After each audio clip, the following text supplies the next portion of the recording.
I just wanted to start out, Kyle, by asking you, you describe your musical style as Gaelic Americana. Can you talk a little bit about what you mean by that? Yeah, absolutely. I learned, well, I've always loved Celtic music. Probably when I was in college, I became like the most interested in it. And of course, I'm American. So I kind of felt like I wanted to be able to play music that had elements of like my Celtic heritage in it because my ancestry is like Irish and Scottish, as well as some other things too. I'm kind of like a mutt, like most Americans. So after college, I started to learn Scottish Gaelic. Ended up on the Isle of Skye, where I learned it fluently, and that was really important to me because I felt like if I wanted to call myself a Celtic artist or a Gaelic singer, I really needed to be able to speak the language fluently. So that ended up happening. And when I was going to record my first album, I had been writing songs like all through college, which were very much more kind of like Americana sounding, like using American folklore. And I thought, this is kind of the perfect way to describe what I do because I'm American. And that's really my heritage, but my ancestry is Celtic, Scottish, and Irish, particularly. So I can kind of meld what is sort of just like in my DNA together into a sort of sound. And that's what I tried to do. And that's sort of what I've been trying to do for the past 10 years. I really, I feel like, I found this niche and I'm just kind of trying to stay sort of faithful to that. Yeah. And it's been quite the adventure, I have to say. Wow. And actually just touching on that further, because so you first studied the Gaelic language in Cape Breton Island in Nova Scotia. Is that right? Yep, I And did. so going back even further, I mean, what first drew you to sort of traditional Gaelic music and language? Because it's very specific and it's, Yes. like was there something in Yeah. your childhood or like when did you first hear it? Yeah, you're right. It is very specific. I think, well, my parents love folk music, and there's so much that goes under that umbrella, but certainly, like, there was Celtic music in our household. And then I would say when I was in college, I went to Ireland for the first time for like a 2 week trip, and I heard Irish being spoken. And I think before that, I barely knew that there was even a language. And I thought that's so amazing. And that's probably the language my ancestors spoke. And so I think that's really what encouraged me to start learning. And I actually started with Irish and then I ended up going with Gaelic in the end, kind of just because there's more of a learning structure for learning Scottish Gaelic. Hmm. With Irish, you're kind of on your own, and people do it for sure. But Gaelic's nice because there's a place you can go to where you specifically are immersed in the language. And I did that program for a year. And to me, like the languages are so closely related that you'd be hard pressed to say that they're two separate languages. I mean, Scottish Gaelic evolved from Irish and Hmm. they're still so similar. It's really, I can understand most Irish. And actually, if I speak Gaelic, Scottish Gaelic to an Irish speaker, they usually know what I'm saying and they usually respond to me. So they're so closely linked. It Hmm. didn't really feel strange for me to leave Irish to go to Scottish Gaelic because it kind of just felt like I was just going to a different dialect, really. Yeah, I love that. And so you mentioned your family, and I know your father is a writer. So I mean, you come from a creative background. Do you think that's influenced you as a musician? Yeah, definitely. He's not, I mean, he plays guitar, but he's not really, I wouldn't say music is his strong point, but his writing is wonderful. And he exposed me to really good writing as a very young child. So I think that that really influenced me in my songwriting. And I love all kinds of writing. I love writing prose and I've written some poetry. And so, yeah, I think definitely they and he in particular is a big part of the reason why I turned out to be a writer, a songwriter for sure. Yeah. I love that. Now this is a little bit more of a pessimistic question, but maybe not. So how has COVID changed how you find yourself working and creating music? Oh, yeah, that's a lot. Yeah. Yeah, You probably get the same answer every yes, time. Like, absolutely. yeah. It's been it's been pretty tough. So when COVID first hit, I had 3 really big tours scheduled. Like I was supposed to go to like Colorado, Montana, and then I was also slated to go to like sort of like Wisconsin, that part of the country. And then I was actually supposed to go to the UK. And then I was going to come home, and I had some New England shows, and all of them just got canceled. And I had a feeling, I mean, a lot of musicians were kind of rescheduling like 3 months later. Mm-hmm. And I just was like, I don't think this is going to be a matter of a couple months. So I just didn't reschedule anything, because I was like, no, I'm not letting this happen again. That was traumatizing. And and then of course, here we are like 2 years later, and yes. We're still kind of in the thick of it. So I did a couple online shows. I started a Patreon, and luckily I do teach on Skype Scottish Gaelic. So I have some private students. So I had that going too. But we also had a lot of other things going on in our lives. Like I'm actually currently pregnant. And so that took 2 years. Thank you, to make it happen. We had to get IVF, and like the whole like just infertility thing took up a lot of life and time. So it was like, even though COVID was happening, I had this other thing going on too that would have prevented me from really traveling, because I just never knew when I needed to be at the clinic and this and that. So so it was all in all, like it was a kind of just a very emotionally charged 2 years, but. For everybody, I think. Yeah, I think so. Yeah. So, on a happier note, anyway, so you collaborate regularly with other musicians, I know, who often come from a lot of different genres. So, how do you think that's influenced the creation of your original material? I think quite a bit. So, my first, really, I would say like it's my producers that kind of will put their touches on my albums. My first album had an Irish producer, and I felt like that came through quite clearly in the recording. And most of the other musicians on it were Irish. And then my second album, he's Irish American, but we recorded it in Scotland, and we brought a lot of Scottish musicians on board. And again, I feel like that changed the sound a little more. And then my most recent one was actually recorded in Louisiana, and that producer has a lot of background in Cajun music. So that was a really cool new element to bring in. And the main guitarist on that album is a Cajun guitarist.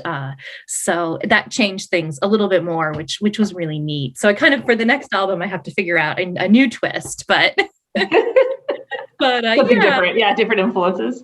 Right. Yeah. So it's precedent, so I have to every time, but it's good. It's fun. It keeps me on my toes. Yeah, definitely. Well, Kyle, thank you so much for taking the time to talk to me today. Oh, thank you. It was a pleasure.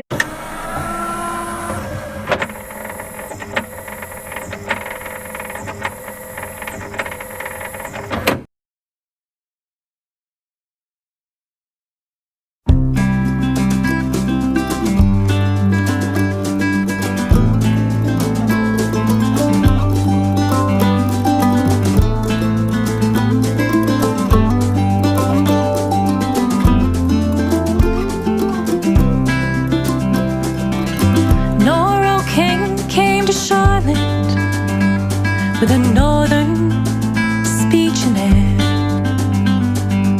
she dyed her skirts a harlot's red, more dandelion leaves in her hair. They all turned to watch her pass with her Maggie surreal sachet. When she danced in the August sun in the cornfields near Potter's Bay. Say you're weary, say you've been warned of love from the cold northern plain. Keep watch of your husbands, beware of the passion of Nora O'Kane. She loved with the strength of a summer storm, led many a true heart astray.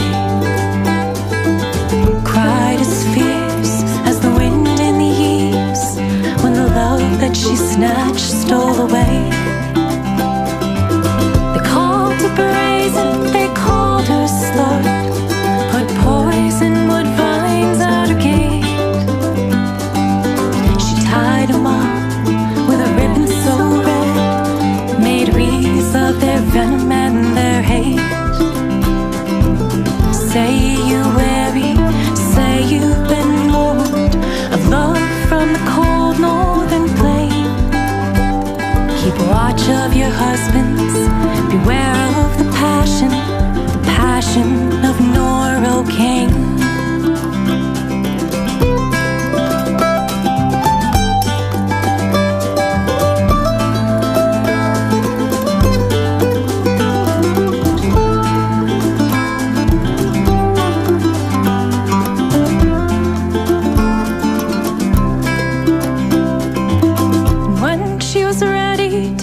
And go. Not one wished her well on her way. Passing by in the dead of the night, leaving frost on the wheat fields and hay. I hear she's up by Connor's Pass, raising hell and breaking hearts. When she gets down to Blowing Rock, Lord, she'll tear this town apart. Say you're weary, say you've been warned of love from the cold northern plain. Keep watch of your husbands, beware of the passion of Norocaine. Say you're weary, say you've been warned of love from the cold northern plain. Keep watch of your husbands, beware of the passion of Norocaine.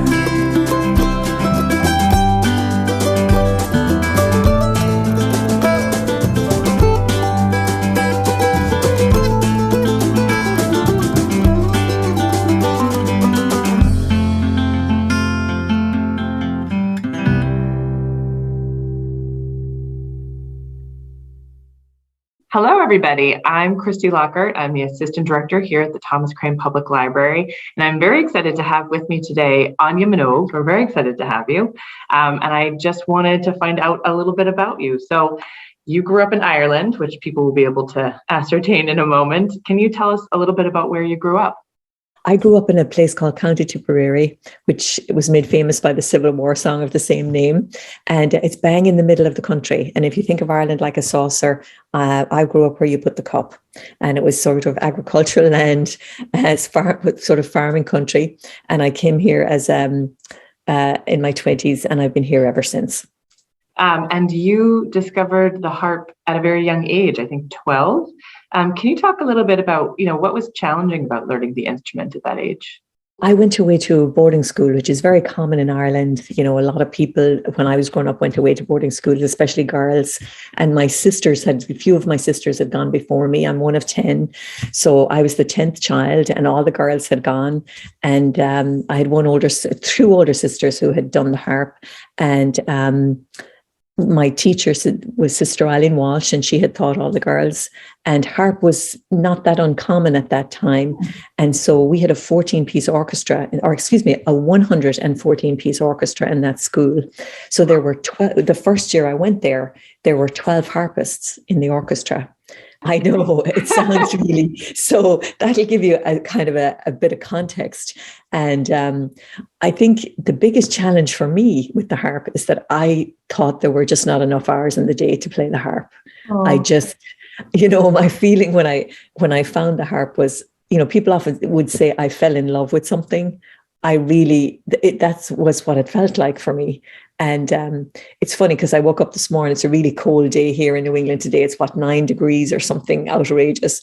And so I remember, on cold winter days in Ireland, we don't get anything we never got anything as cold as here. But I would have the choice, at 11 of going for a cup of tea or a cup of coffee for 15 minutes during class or whatever, and during the break. And I would choose to go to the music room. and play the harp, because it was that extra 15 minutes that I could get. And I was really passionate about it. So the challenge for me was always, I just could never get enough time, because, I had other studies to do, and it was, it was a boarding school, and time was very segmented. But, and I think I did have one challenge with the tune for an exam, because you were on an exam, you did music exams a lot. There was tons of music in the school. We had 5 choirs, we had the orchestra, we did an opera every year. We did just all kinds of liturgical music and stuff. So, I remember having a breakthrough after I got that tune. And the next time that I had such a tough time was doing my master's.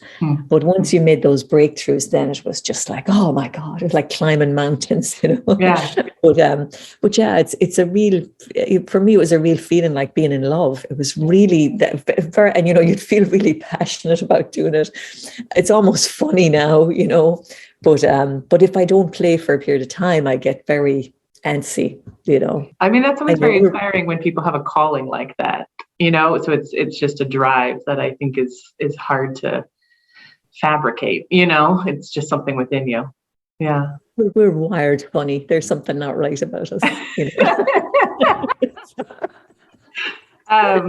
So here's a fun question, which is, I know that you've been able to play for a number of prominent people throughout your career. So who are you most excited to play for? Hands down, Mary Robinson, president. She was a president, and she was just, people remember her as a very soft-spoken, sort of loving person. But what they forget is that when she was coming up, she was a real rebel, fighting for women's rights and what have you. And I remember the first time she came to Boston. I got to play for her several times, but the first time she came, unemployment in Ireland when I left for young people was almost like 30%. It was huge. It was huge. And we came, and she had her whole theme was putting the candle in the window for the immigrant, which was always a theme in Ireland at Christmas. You put the candle in the window. But she really made it big at Áras an Uachtaráin, which was the residence of the presidency. And she, it was always like, you're always welcome back, because a lot of immigrants really felt they had to go, that they had no choice. And that was the reality. But I remember her standing in the Park Plaza in Boston, and hundreds of people came out to see her because they felt so disenfranchised in a way. She stood there and shook hands with every single person, and I remember going up to shake her hand at the end. I'm the last person in the room. And that's a weird thing about being a musician, because you're kind of invisible. You're the first person in, and Secret Service is all over you. You're the last person out. And I went up to, and she was exhausted. She was like practically shaking. She was so tired. And I was very moved by her commitment. And of course, she went on to do work then with Nelson Mandela and civil rights and environmental rights, and she's still at it. I mean, I think she's an amazing person. Amazing. Wow. Yeah. I mean, it's such a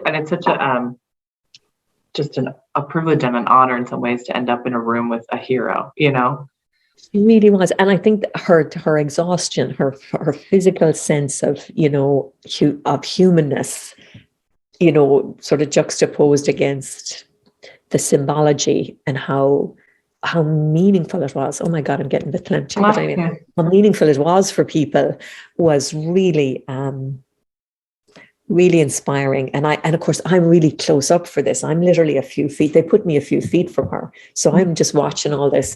But I really have gotten a lot of those moments. And at the time, I was probably too young, but I look back now, and there are a lot of politicians and people like that are really brilliant. And if you kind of are seeing them as this invisible person, you're very visible, but on the other hand, they forget you're there. It was really, I've had great privilege to see a lot of that, and enjoyed it, really enjoyed it.